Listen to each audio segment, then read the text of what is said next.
Hello friends, स्वागत है आप सभी का हमारे यूट्यूब चैनल निधि पाठशाला में। तो फ्रेंड्स, आज हम लोग एक नया टॉपिक पढ़ने वाले हैं अक्षांश और देशांतर, यानी लैटीट्यूड और लॉन्गिट्यूड के बारे में। तो फ्रेंड्स, चलिए समझते हैं कि अक्षांश रेखाएं क्या होती हैं और देशांतर रेखाएं क्या होती हैं।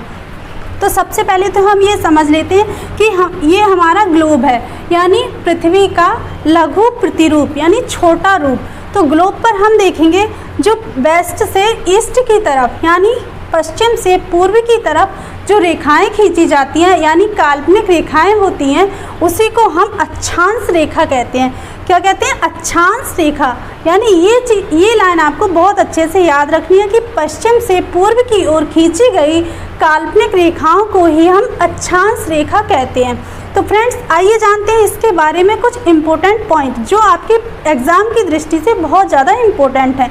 तो पहला पॉइंट है, दो अक्षांशों के बीच की दूरी होती है उसे जोन कहा जाता है। क्या कहा जाता है? जोन। अब ये दो अक्षांशों के जो बीच की दूरी होती है वो कितने किलोमीटर की होती है? तो ये भी आपको याद रखना है। ये होती है 111 किलोमीटर। कितनी? 111 किलोमीटर। नेक्स्ट पॉइंट देखेंगे, अक्षांश रेखाओं की संख्या 179 यानी 179 अक्षांश रेखाओं की संख्या है। ये आपको बहुत अच्छे से याद रखना है। नेक्स्ट पॉइंट देखेंगे, अक्षांशों की संख्या कितनी है? तो वो हो जाएगी 181 यानी 181। अब आपको कन्फ्यूजन हो रही होगी कि अक्षांश रेखाओं की संख्या अलग है और अक्षांशों की संख्या अलग क्यों है। तो आइए समझते हैं कि अलग क्यों है। तो जैसे कि ये हमने देखा कि ये हमारी अक्षांश रेखाएं हैं, तो जो ये ध्रुव होती है ना, ये एक पॉइंट होते हैं। ये कोई रेखा नहीं होती बल्कि एक पॉइंट होती है, बिंदु होते हैं। उनको हम रेखाओं में काउंट नहीं करेंगे। यही कारण है कि वो दो रेखाएं हमारी कम हो जाती हैं यहाँ पे।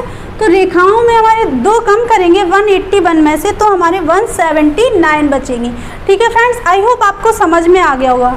और जब हम अक्षांशों की बात करेंगे तो अक्षांशों में हम इनको भी काउंट करेंगे, यानी ध्रुवों को भी काउंट कर लेंगे तो हमारे अक्षांशों की संख्या 2 ज़्यादा हो जाएगी, तो वही हमारे 81 हो जाएंगे अक्षांश। ठीक है फ्रेंड्स, आपको समझ में आ गया होगा कि इनमें डिफरेंस क्या है। अब बढ़ते हैं देशांतर रेखाएं। अब देशांतर रेखाएं क्या होती हैं, आइए समझते हैं। तो ये हमारा ग्लोब है। ग्लोब पर जो उत्तर से दक्षिण की ओर जो रेखाएं खींची जाती हैं उसे हम देशांतर रेखा कहते हैं। यानी उत्तरी ध्रुव और दक्षिणी ध्रुव को मिलाने वाली जो रेखाएं होती हैं वह देशांतर रेखाएं होती हैं।